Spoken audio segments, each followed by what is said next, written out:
Please turn your Bible with me in Joshua chapter 10.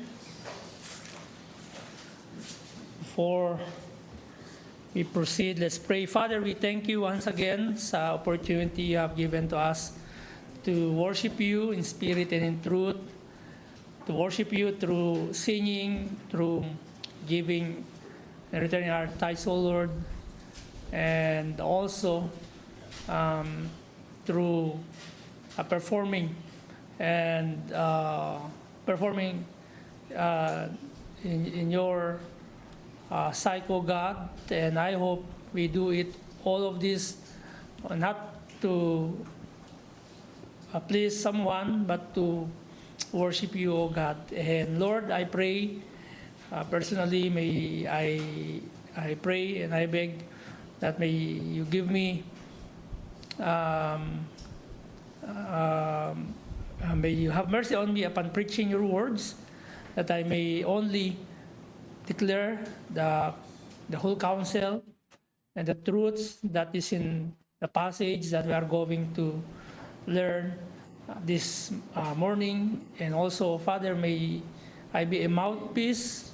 Give us an open heart as well, the brethren, and a teachable spirit and a submissive spirit. Lord, once again, we are asking for forgiveness of our sin.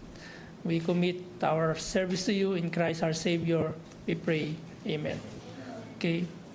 In chapter 9, I do believe you have learned last Sunday with our preacher, failure to seek God's counsel leads to deception and inviting the enemy's fought against us, or sometimes we allow the enemies to rule on us.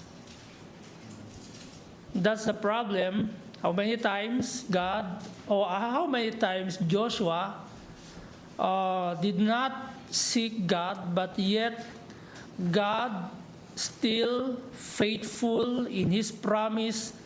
God is still helping them and still using Joshua, bagamat merong pagkakataon that leaders or Joshua is not perfect. Joshua is not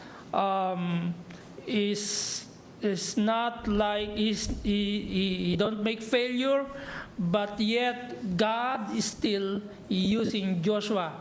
And in fact, binansagan siyang captain. Okay? In verse 1 to 5 of this passage, Joshua chapter 10, the lost Gibeon, as a partner against Israel, so terrifies Adonizedek that he gains the support of 4 other kings to go up against Gibeon and destroy it. If you read the passage, nagkaroon sila na they unify together. Adonizedek, he persuade the allies or his allies to destroy Gibeon. Okay, in verse 1 to 5. And in verse 6 to 8, Gibeon immediately sends for help to Joshua, their ally. Joshua responds kindly by going up to help, and the Lord assures him of victory. Verse 9 to 11, after a night march, Joshua engaged the Amorites kings in battle, but it is really all the Lord, as he confuses the enemy, kills them, beats them with hailstones. The climax occurs in verse 12 to 15, after the outcome of the battle is frankly obvious to all, when Joshua asked the Lord to extend the day like ours. Did you notice, diba, tumigil or parang tumagal yung araw in verse number 12 to 15 in Joshua? Okay? And verse 16 to 27, the battle becomes renowned and recorded in the unknown book of Jasher as a day when the Lord hearkened the voice of a man. Pag ma-misinterpret nyo, yung parang prayer itong ginawa ni Joshua. Hindi yung sinasabi niya, "O Diyos," gano'n, hindi. If you notice in verse that the Joshua spake, meaning Joshua prayed. Okay? In that verse, makikita nyo, hindi, kasi God is deserving when you ask Him, even though it is a needful, you should your posture must be to respect Him and to reverence Him or to reverse God. Okay? Igagalang mo pa din ang Diyos. Okay? So marami kasi baka speak, basta parang kinausap mo lang siya ng ganun, hindi ganun. Okay? So the battle becomes renowned at yan ay in-record doon sa book of Jasher, a day when the Lord hearkened to the voice of man. The map-up operation against the fleeing armies, and the execution of the 5 kings may all have taken place as a result of the extended daylight hours. Verse 28 to 43, the rest of the chapter then records the city by city defeat of the key fortified cities in the southern half of Canaan, because Joshua and Israel returned, or before Joshua and Israel returned to the camp of Gilgal.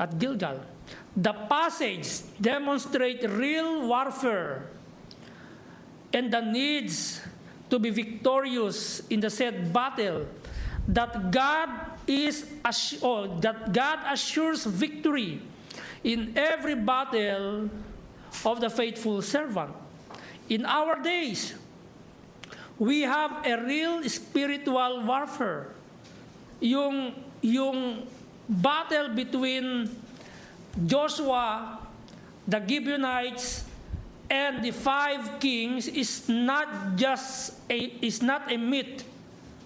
It's not a tawag dito, gawa-gawa lang. It is a real happened in their times.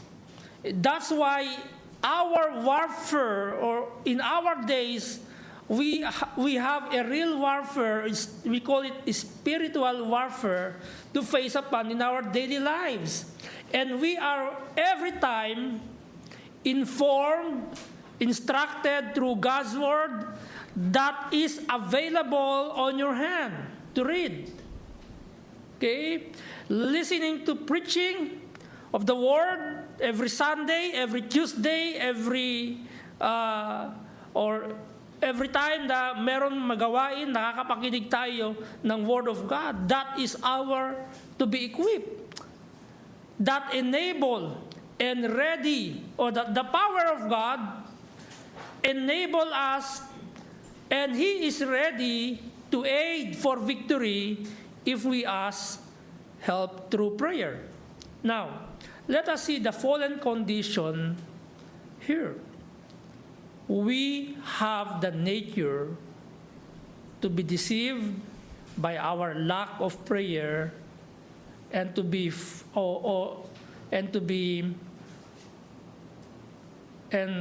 commit sin because of complacency. The title of this message is God Promised Victory, and we must to respond in sincere prayer. Nangako ang Diyos ng tagumpay at dapat tayong tumugon sa panalangin. The overall theme in this passage, the source of victory in spiritual warfare is prayer and trusting God. The source of victory in spiritual warfare is prayer and trusting God. Ang pinagmumulan ng tagumpay sa spiritual na pakikipagdigma ay panalangin at pagtitiwala sa Diyos. Truth number 1. Makikita nyo sa verse number 8. Ang sabi po dyan sa truth number 1, o sa verse number 8, and the Lord said unto Joshua, fear them not, for I have delivered them into thine hand. There shall not a man of them stand before thee. So truth number 1, God promised victory and empowerment to overcome. Ang Diyos ay nangako ng pagtatagumpay at kapangyarihan upang magtagumpay. Okay? Verse number 8 again, and the Lord said unto Joshua, fear them not. It speaks of God assures Joshua, or giving an assurance to not to do not be fear, do not be afraid. Diba? Limang hari iyon. Okay? So, supplemental truth number 1, be strong because God had promised a victory. The word fear them not. Our enemies are more strong. Okay? Bakit more strong ang ating kalaban?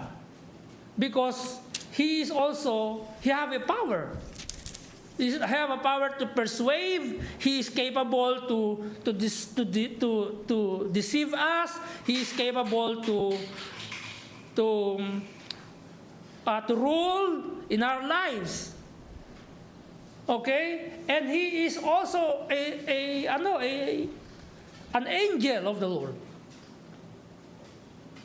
Kaya at the same time, he is also a diligent, persuasive to make you to rule in your life. Kung tayo nagiging complacent at hindi tayo ay nagiging mahina, lumalakas siya. Okay? So again, our enemies are more strong. Capable and persuasive. Biruin nyo, 5 kingdoms versus 1 nation na pinili ng Diyos. Ang kalaban ay nag-iisa sa 5 kaharian. Verse 1 to 7, implicitly, the Israel enemies is more capable in number and in appearance. Now, our real enemies is strong because he is rulers of the darkness of this world. Finally, sabi sa Ephesians chapter 6 verse 10 hanggang 12, finally, my brethren, be strong in the Lord and in the power of his might. Put on the whole armor of God, that ye may be able to stand against the wiles of the devil. For we wrestle not against this flesh and blood, but against principalities, against powers, against the rulers of the darkness of this world, against spiritual wickedness in high places, were before servant of him. Dati tayong galing doon, dati tayong servant of sin. And so that's why we need to be strong. Because God already promised the victory, and God also promised empowerment to overcome. And we must be responsible. At the same time, tayo ay mag-respond. Hindi ibig sabihin that God already promised victory and God promised empowerment to overcome, wala tayong gagawin. He promised. But you should to respond. Because our adversary, our enemies, again, is not just a normal enemy. He is also have a power. He is powerful. Don't you think that we have almost 8 point something billion people in the world. And how many billion yung sumusunod sa kanya, yung wala sa Diyos? How many billion yung kalaban ng Diyos? Because He ruled it. That's why kung tayo ay Kristiyano na, alam natin pangako ng Diyos, we have the promise of God of victory, and we have the promise of God, the empowerment to overcome. But the problem, hindi yan taken by granted. You don't do something. Okay? Supplemental truth number 2, hold on to God's promise of deliverances and protection. Kaya sabi niyan, for I have delivered them into thine hand.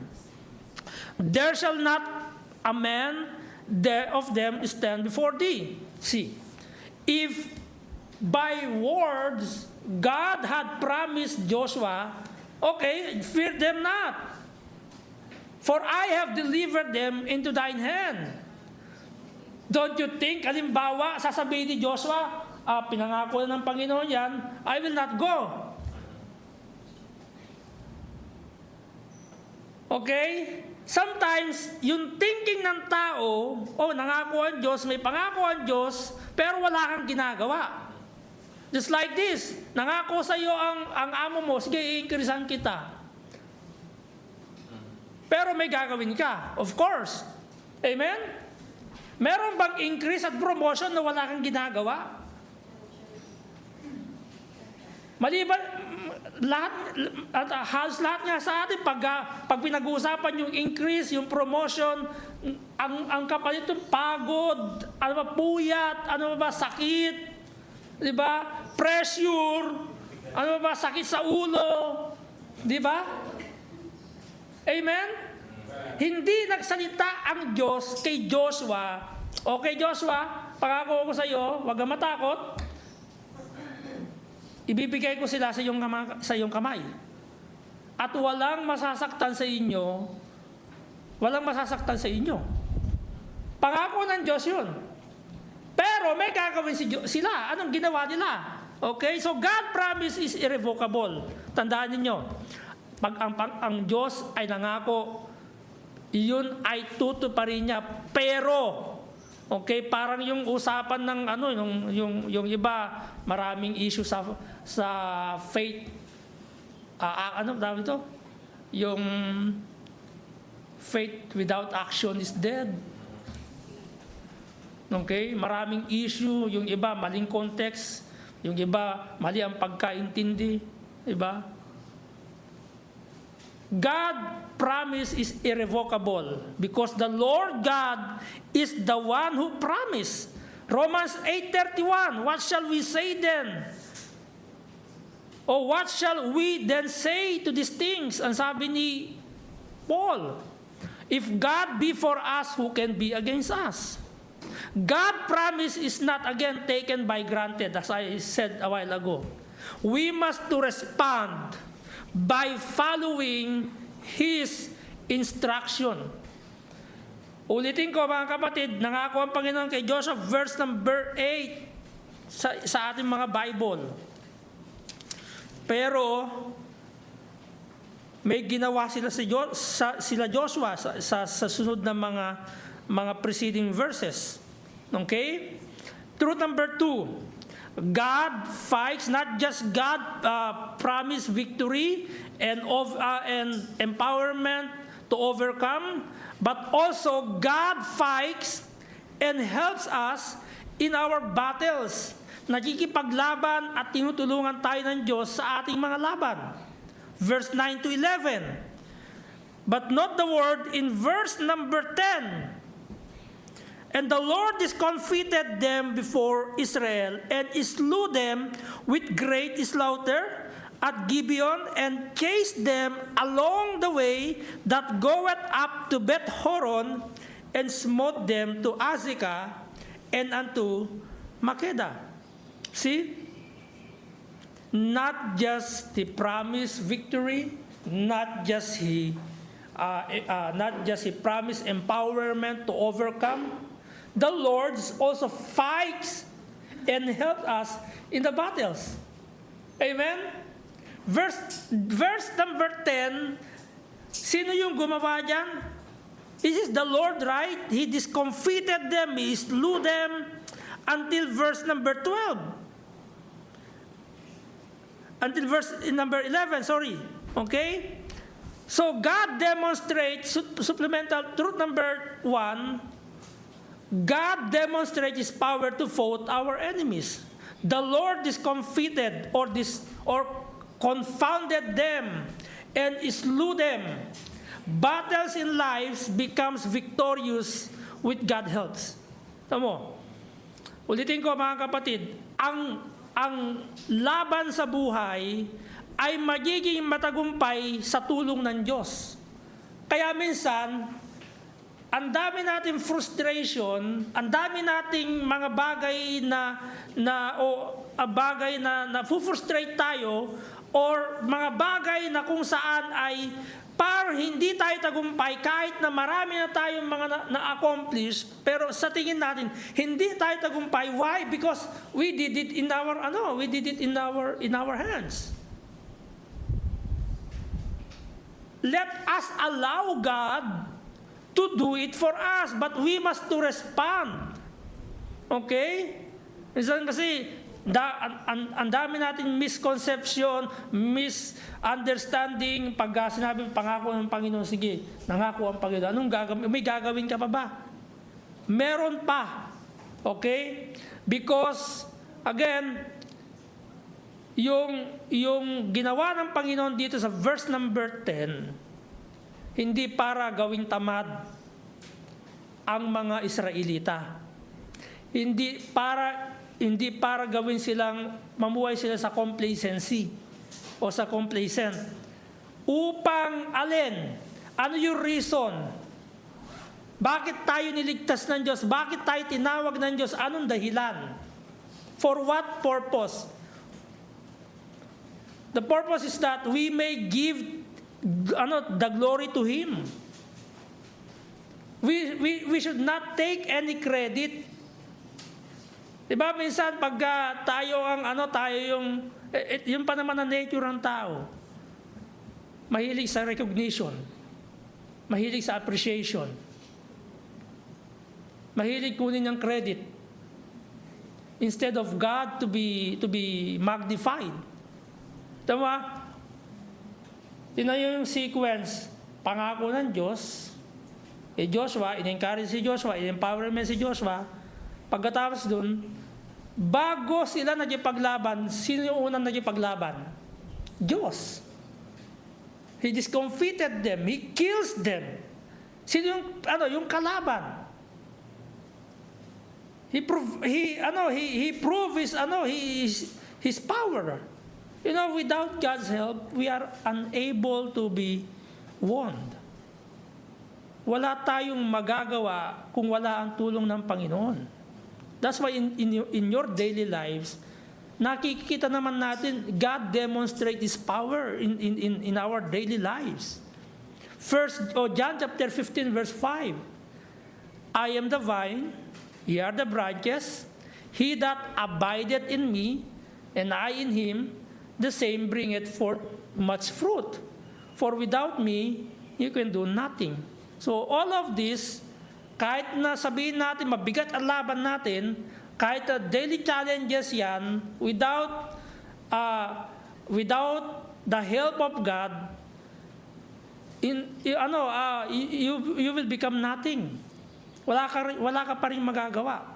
Why? Supplemental truth number 2, our ability is nothing before God.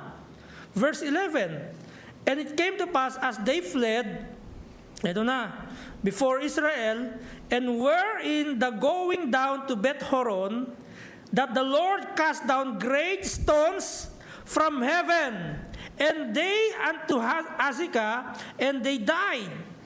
They were more which died with hailstones than they whom the children of Israel slew with the sword. Tama kung paano gumawa ang Panginoon. Yung ating kakayanan, hindi kayang itapat sa kapangyarihan ng Diyos. Sorry. Okay? Ano ba yung kakayanan mo na pwede mong itapat ngayon sa Diyos? Wala, di ba? Meron pa magsasabi dito na you are more than enough. Meron ba magkakapagsabi dito sa atin na you are more than God? Si Satan niya, sinabi niya yun. Si Lucifer, sinabi niya yun eh. Si Lucifer, gusto niyang umupo dun sa luklukan ng Diyos. Okay?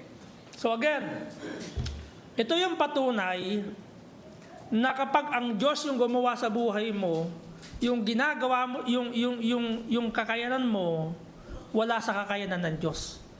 Mapapaya lang tayo. Don't try to be don't try to take the credit sa Panginoon.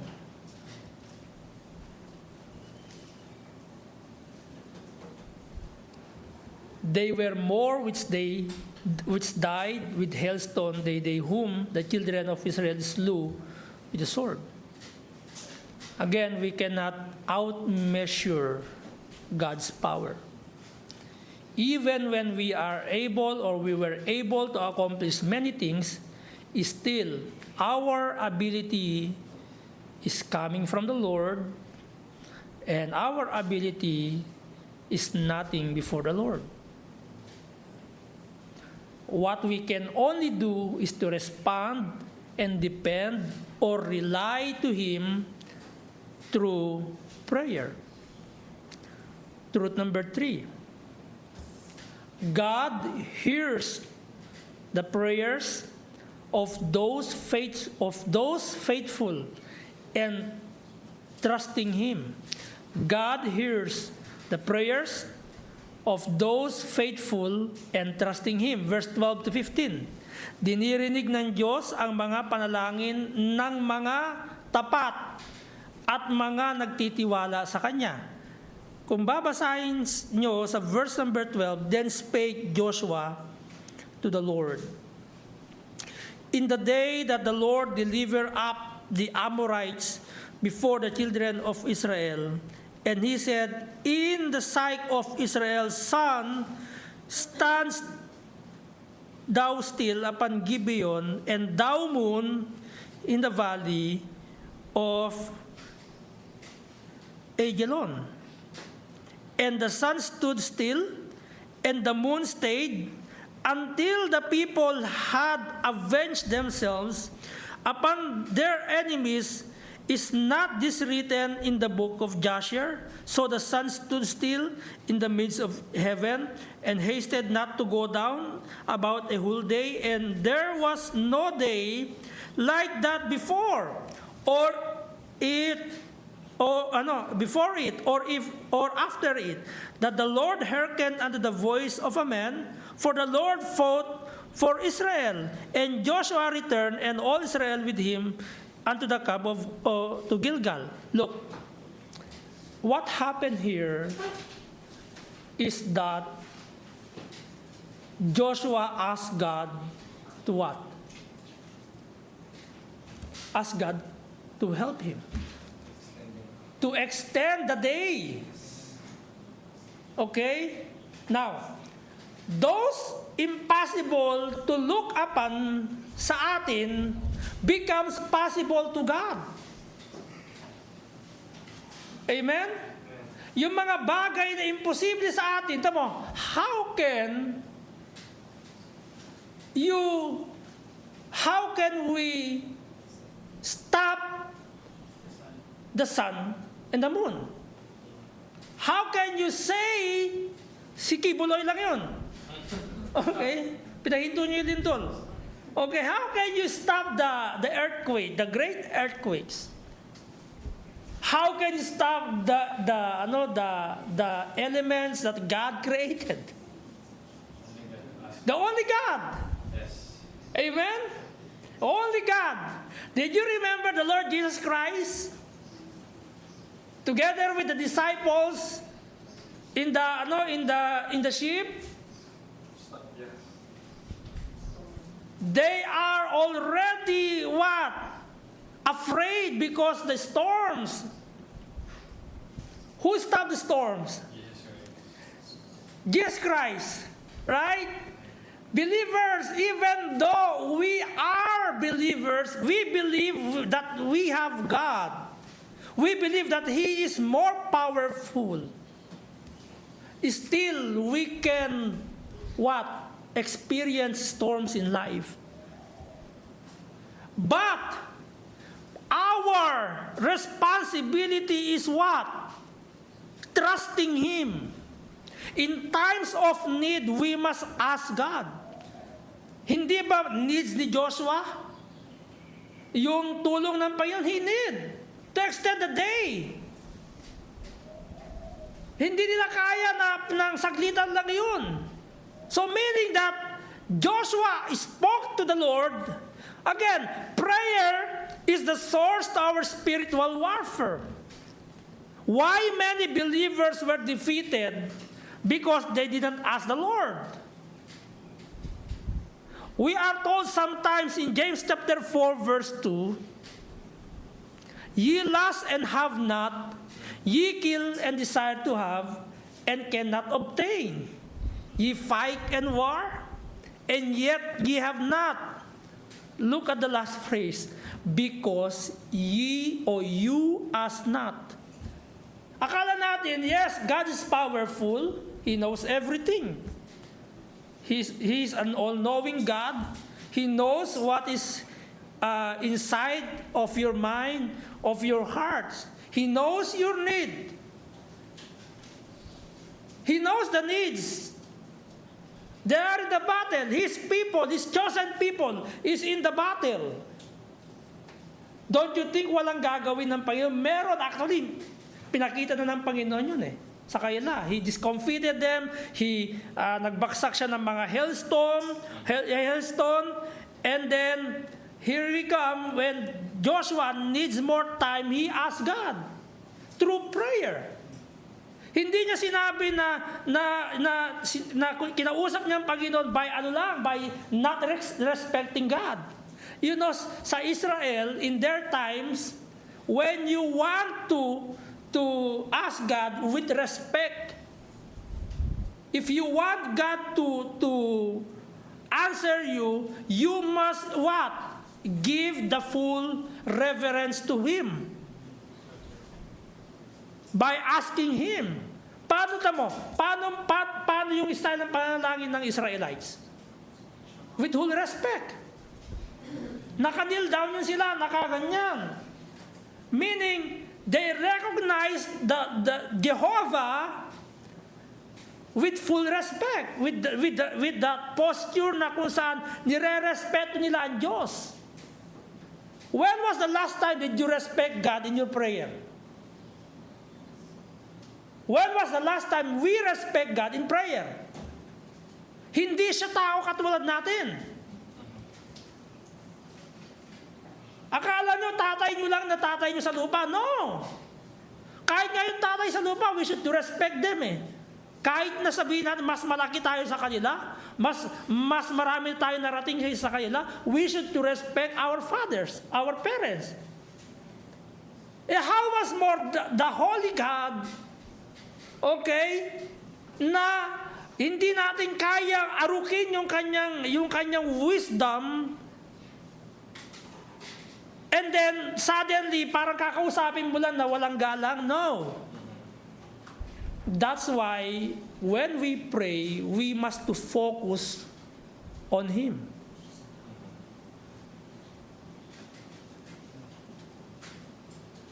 Yeah, again, in times, yung supplemental truth number 1, in times of need, we must ask God. I remember someone who told me, I know someone. She always told me, God knows my needs. Yes, He knows your need. When was the last time that you asked God for your needs? Specifically. And this is very specific to Joshua. He asked God. For what purpose? For what purpose? To win. And God hears the prayer of a man. Oh, here's Joshua. And you know that is impossible to happen. We can ever imagine that God, the creator of the heaven and the universe, can do that for a man? Yes, He can do. Because He's all-powerful. Binigay nga niya si Jesus Christ, di ba?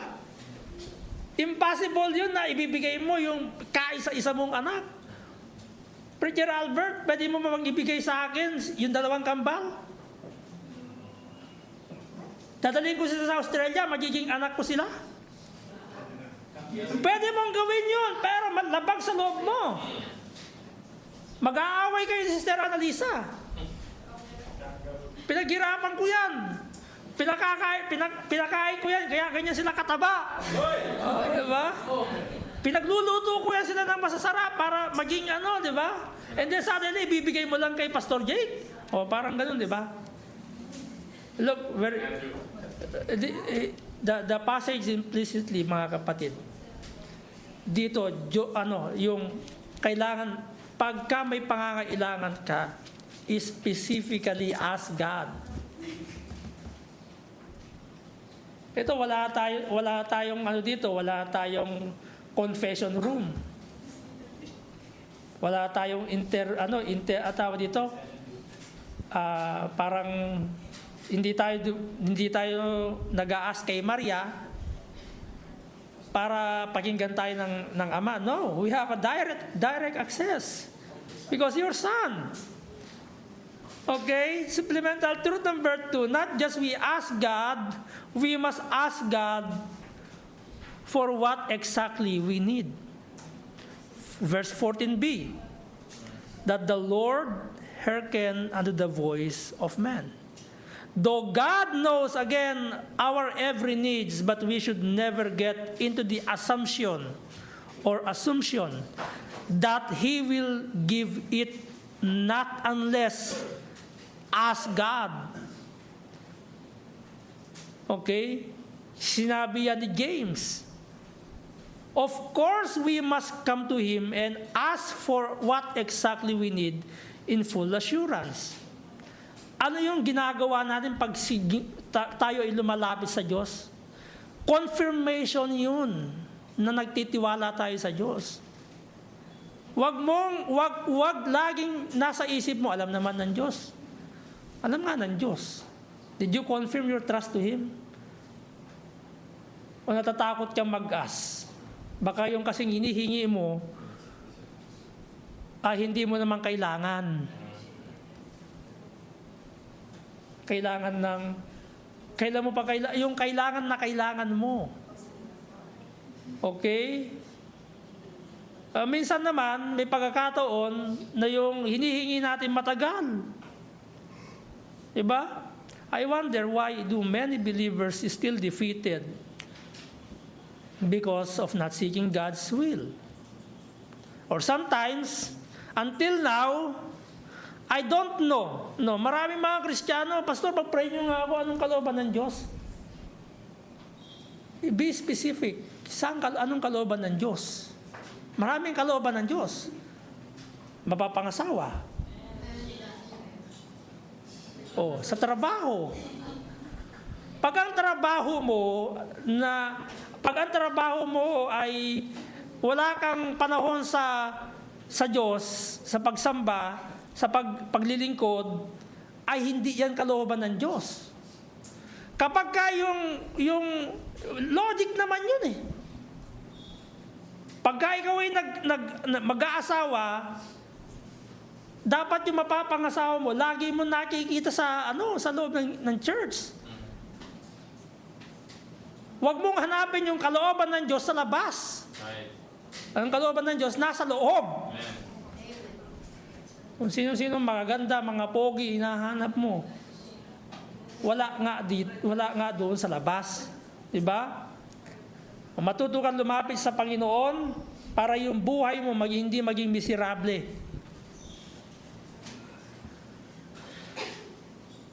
Isaiah chapter 40 verse 31. Ito lagi yung nire-remind ko rin yung sarili ko. Diba? But they that wait upon the Lord shall renew their strength. They shall mount up with wings as eagles. They shall run and not be weary, and they shall walk and not faint. O dinagdagan pa nga natin yung pag ginaawit natin, di ba? Teach me, Lord. Teach me, Lord, to what? To wait. Amen? So again, not just we ask God, we must also ask God exactly what we need. Baka hinihingi mo naman yung bagay na hindi mo kailangan. Lord, kailangan ko po ng limousine. Anong gagawin mo sa limousine? Tapos yung nagpe-pray pa, walang lisensya. Unahin mo muna yung lisensya. Okay? Amen? Truth number 4 and last. Last na. In God, we are assured of protection in times of warfare. In God, we are assured of protection in times of warfare. Makikita po natin yan ng verse 16 up to verse 43. Tama? Sa Diyos, tayo ay nakatitiyak ng proteksyon sa panahon ng digmaan. Hindi ko sinasabi yung digmaan, let me say, even the real and physical. Okay? We have the protection of God, right? Amen? Wala naman dito sa atin, binagsakan na ng debris eh. Okay? Again, in God, we are assured of protection in times of warfare. Again, I'm not talking about physical warfare here. We are in spiritual warfare. Ikaw, ano yung laban mo ngayon daily? Okay?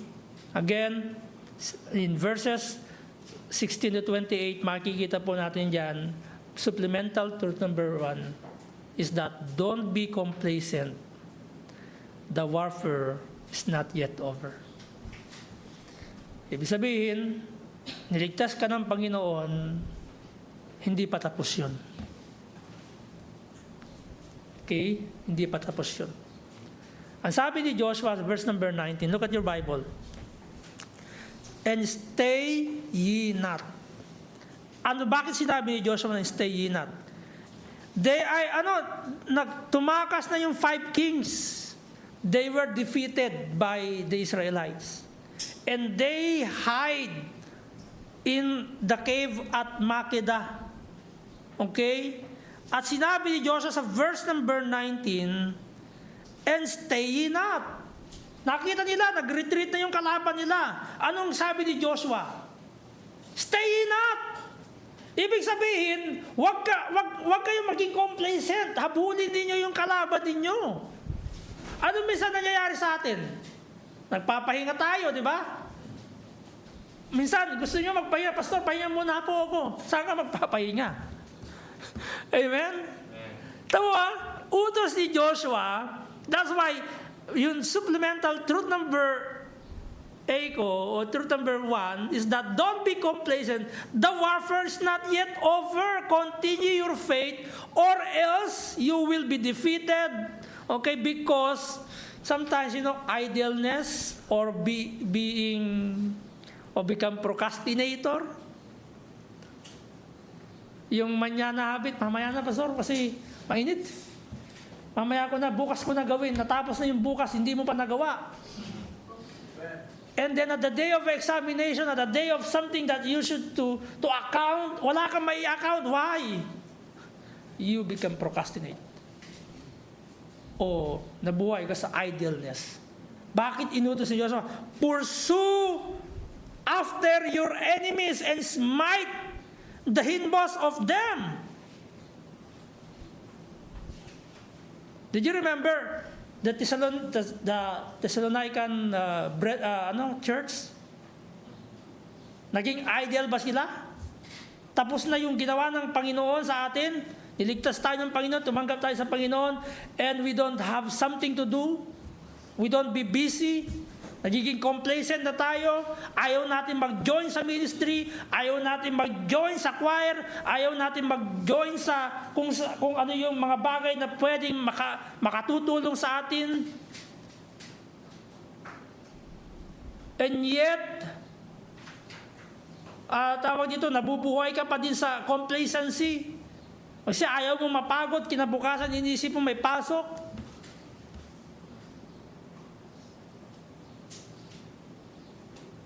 Alam nyo yung pagiging idle sa kayong pagiging procrastinator? Many times, part yan ng enemies natin sa pagiging Christian living, sa Christian living natin. Being Christian means we must to be persistent and diligent. That should be our response to God. Doon sa pagliligtas ng Panginoon. O kung niligtas tayo ng Panginoon, yung response natin, be persistent, be diligent. Be diligent in reading your word, reading God's words. Be diligent sa ministry, kung saan yung ministry mo ngayon, or especially ministry of the gospel. Be diligent.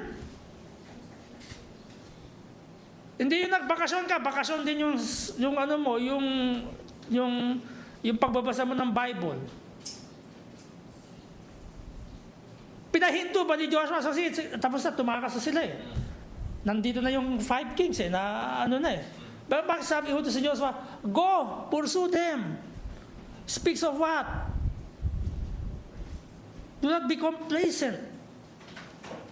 Complacency, wala nang challenge, wala nang sabihin boring yung, alam nyo, I don't know, nakaka-boring yung walang ginagawa sa Panginoon. Nakaka-boring. Hindi ka sumasama wala tayong ginagawa sa Bible study, hindi tayo sumasama sa Bible study, sa soul winning, sa visitation, sa follow-up, sa choir, saan pa? Sa paglilinis. Pastor, pati ba yun? Yes, pati yun. Bakit? Ano ba nililinisin nyo? Bahay ng Panginoon yun eh. Okay? Boring yung buhay na ganon. Amen? Gusto mo lang matulog maghapon. Boring yun. Sumasakit nga likod ko eh. Diba? Yung wala kang, I don't know. Katamaran kasi yun eh. Yung wala kang ginagawa, wala kang accomplishment daily. Katamaran yun. Either yan ay secular, either yan ay spiritual. Pag wala kang ginagawa, you will never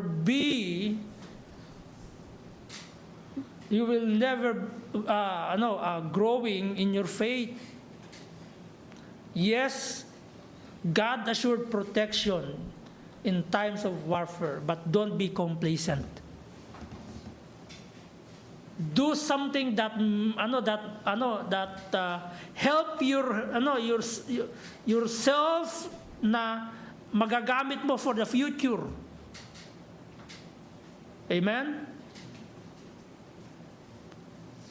Yung respond dapat natin, be persistent and be diligent, not be complacent. We must fight until the battle is done. Verse 20 to 21. And it came to pass when Joshua and the children of Israel had made an end of slaying them with a very great slaughter, till they were consumed, that the rest which remained of them entered into the fence, or into fenced cities.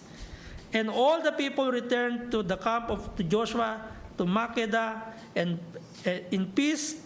None moved his tongue against any of the children of Israel. We must fight until the battle is done. When we are in war, we must well aware and we must equip. Okay? My personal testimony this week, don't you know that I am also in war? This heart is a battle of war. Yung puso mo. Look at me. Yung puso mo ay yan ay field ng war. between Satan and between God.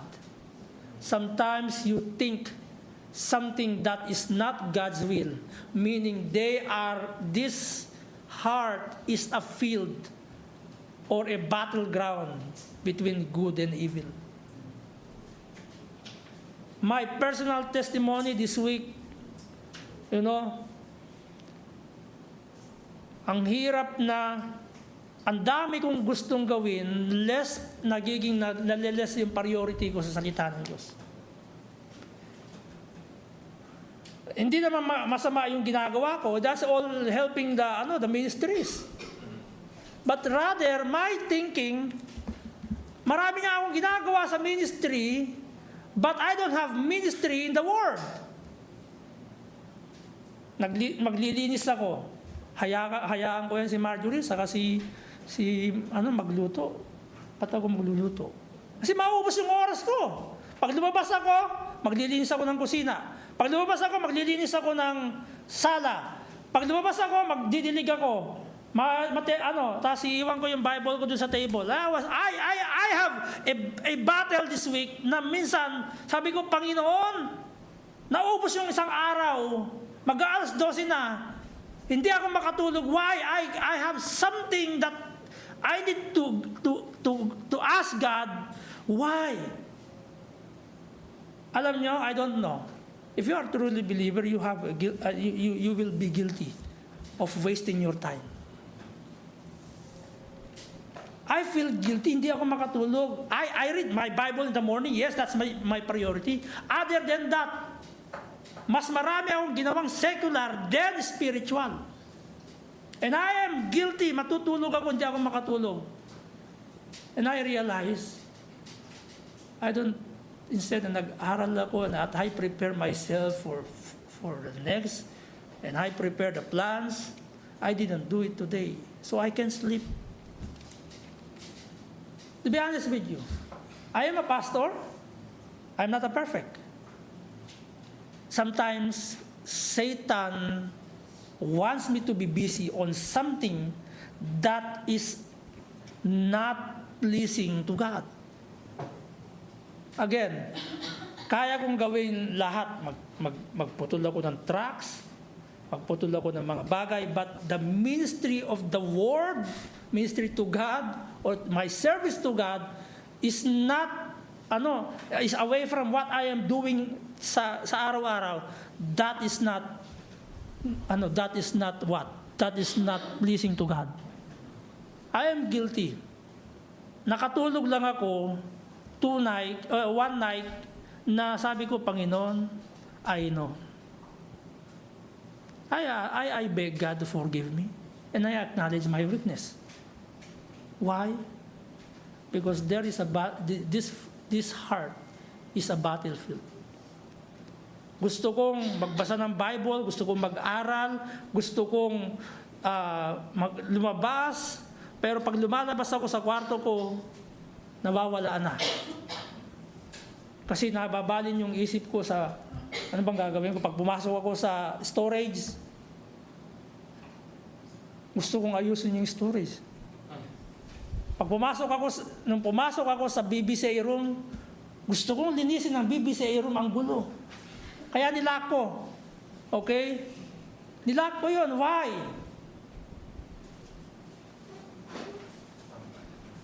Kasi ang gulo ng upuan, nakikita ko, sabi ko, merong nag-aaral ba itong mga to? Anong ginagawa ng mga ito dito? Yung matagal ng tubig na nandun pa rin, tinanggal ko kaninang umaga. Nag-aantay ako, merong mag-initiate na gawin, wala din.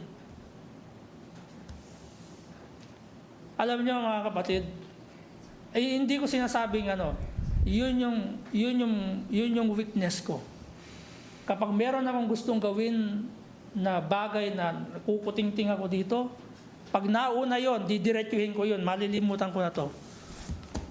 Malilimutan ko na mag-pray. Bagamat nagpe-pray ako ng umaga, nagbabasa ako ng umaga, I have time. Other than that, gusto kong mas ahead yung time ko. Mas marami akong time sa paggawa ng kalooban ng Diyos kaysa sa ginagawa ko. Sa makikita nyo, nakikita nyo dito, paglilinis. Oh, I'm not pressuring you to do that. I'm just telling that in your daily lives, merong pagkakataon na yung puso nyo, merong isang araw na parang nag-aaway between, ano bang gagawin ko? Pupunta ba ako sa church? Pupunta ba ako sa church? Mag-church ba ako? O patutulog na lang ako? Mag-overtime ako? Ibig sabihin, you are in the, nag-aaway yun. And I hope you have that guiltness. That if you don't do God's will, nagigilty kayo. And if you don't have that guiltness, naku, mag-isip din kayo. Baka matured na kayo. Masyado nang makapal yung kalyo ng paggawa ninyo ng kasalanan.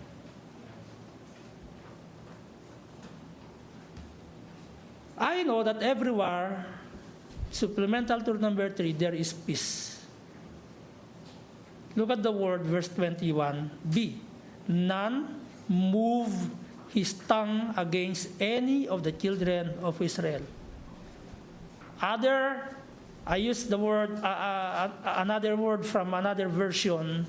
Ang salitang move or uttered or dared or threatened.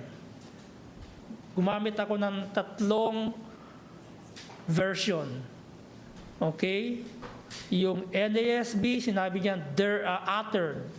Yung NLT, binanggit niya, dared. Yung NET naman, binanggit niya, threatened. This all of the version, they are a faithful translator of God's words. Okay? So I hope you are not dogma with that. Kasi we compare the words that sometimes KJV did not give the definition of words. Okay? His tongue against any of the children of Israel, walang nagsasabi sa kanila, walang nagtitreat sa kanila, walang nag-utter sa kanila, walang nagsasabi sa kanila na masama. Okay? Why? Because after the battle, there is peace. Battle is so tiring. Alam niyo mga kapatid, napagod din ako. Nakakapagod gumawa ng kasalanan. Every time na hindi mo ginawa ang kalooban ng Diyos, kasalanan yun. Kaya nakakapagod ang pagkakasala. Nakakapagod ang laban o pagkikipagdigma. Do you think yung pagkikipaglaban nila is not tiring? No. It's so tiring, right? Amen? Nakakapagod yung maghahawak ka ng araw-araw may sibat. Yung nga lang yung mga lang mag-drive ka, nakaupo ka lang doon, nakakapagod, di ba? Apak lang, brake, apak ng silinyador, brake. Tingin sa side mirrors. Nakakapagod 'yun. I don't know why sometimes hindi pa kayo napapagod sa buhay na gusto niyo laging ginagawa niyo sarili niyong kagustuhan, hindi yung kagustuhan ng Diyos. Nakakapagod 'yun. Living in this corrupt world is no peace. Daily challenges and many times fail in sinning o pagkakasala. If we continue in the faith until we finish it with a good fight of faith, ang sabi ni Paul kay Timothy, fight the good fight of faith, lay hold on eternal life, whereunto thou art also called and hast professed a good profession before many witnesses. Okay? Kaya yung namatay na hindi Kristiyano, there's no rest in peace. It is not, pag hindi ka Kristiyano, there's no rest in peace. Okay? But when you are a faithful believer, there is peace. Pag namatay ka na, syempre, patay ka na eh. Kristiyano ka, tapos pupunta ka ngayon sa langit. At sasabihin sa iyo ng Panginoon, welcome to my rest. Amen? Supplemental truth number 4, God is the source of our confidence. Verse number 25. Naurasan na ako ng anak ko eh. Last, na lang to. Sabi ko sa inyo, mas gusto kong gumawa ng 5 pages na preaching kaysa gumawa ako ng sentences sa PTE. So, kita ulo ko dun. Okay? Tapos yung instructor ko pa, Indian, no? Hindi kami magkaintindihan sa R. Okay? So again, God is the source of our confidence because He fights for our battle or for our war. Because we are assured of God's promise of enablement to fight on our side, that God fights on our side. Verse 25, we're almost there. And Joshua said unto them, fear not, nor be dismayed. Be strong and of good courage, for thus shall the Lord do to all your enemies against whom ye fight. So, ibig sabihin, tayo ay merong tinatawag na lakas ng loob dahil ang nagbibigay ng lakas ng loob sa atin ang Diyos, sapagkat ang Diyos ang gagawa, hindi tayo. Ang hirap kasi pag tayo yung gagawa eh. Tayo, sa atin napupunta yung glory, hindi sa Diyos. Diba? Kaya ito yung implicit na, o ito yung tinatawag na aral na katotohanan na wala tayo. Ang Diyos dapat ang napaparangalan sa buhay natin. Supplemental truth number 3 and last, verse 29 to 43. We are victorious in every battle because of God's promise. I will not read the full. Pero mapapansin nyo, verse number 33, o verse number 30, binanggit niya dyan, and the Lord delivered it also. Deliverances is one of the package deal God had promised to us. Kailan pinangako ng Diyos? In the day that you accept Him. Amen? Full package yun, di ba? Pag tayo ay nag-anniversary sa hotel, may package deal. Minsan hindi natin kinukuha yung full package kasi masyadong mahal. Diba? Binabawasan natin yung package. Natanggalan natin ng ibang mga core, okay, Caesar salad, gano'n. Okay? Also, you can notice in verse number 32, and the Lord delivered Lachish in the hand of Israel. In response to God's promise of deliverances, follow His command. Okay, verse number 40. Look at the word, and sabi ni Joshua, so Joshua smote all the country of the hills, and of the south, and of the vale, and of the springs, and all their kings he left none remaining, but utterly destroyed all that breathed, as the Lord God of Israel commanded. So, in response to God's promise of deliverances, follow His command, or follow His instruction. Believers will experience true victorious life, not because we are able to fight, but because He promised and do fight for us. Finally, if we want the impossible things to become possible in times of our spiritual warfare, kneel down to God in prayer. Trust Him and be faithful to Him. Okay? Ano yung next na program? Closing prayer muna. Father, we thank You for giving me this opportunity. Salamat, Panginoon, sapagkat before I deliver the message, I am first na nurture, na naka-nourish or receive the truths that in reality in reality as a Christian, dapat, Panginoon, hindi po kami nabubuhay sa complacency or even yung wrong priorities po namin. Hindi dapat ang ginagawa po namin is to be busy doing what you want us to do before we do something that others benefits on what we want to do, O God.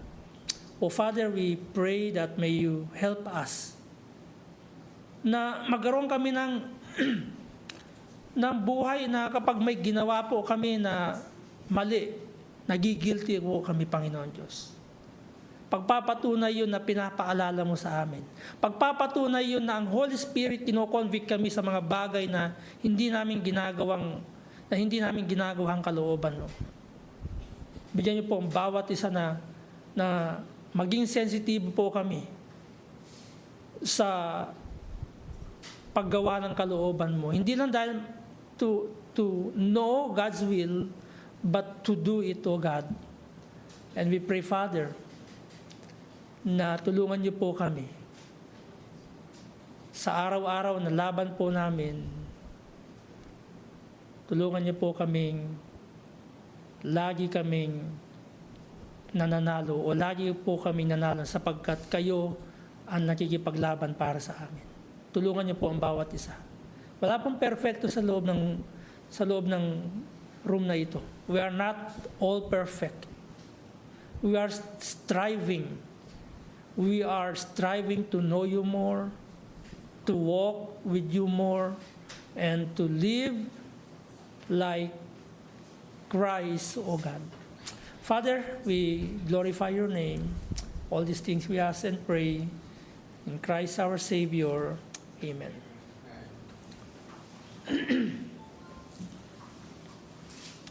Let's all arise for the preparation of our last hymn. But my God shall supply all your needs according to his riches in glory by Christ Jesus. Now unto God and our Father be glory forever and ever. Amen. So let's sing the final hymn for this service. Let's sing Faith is the Victory. Hymn number 159. Let's sing only the first stanza and the chorus of Faith is the Victory. Hymn number 159 po, awitin po natin, Faith is the Victory. Faith is our weapon that will lead us into victory in our battles. Let's sing Faith is the Victory.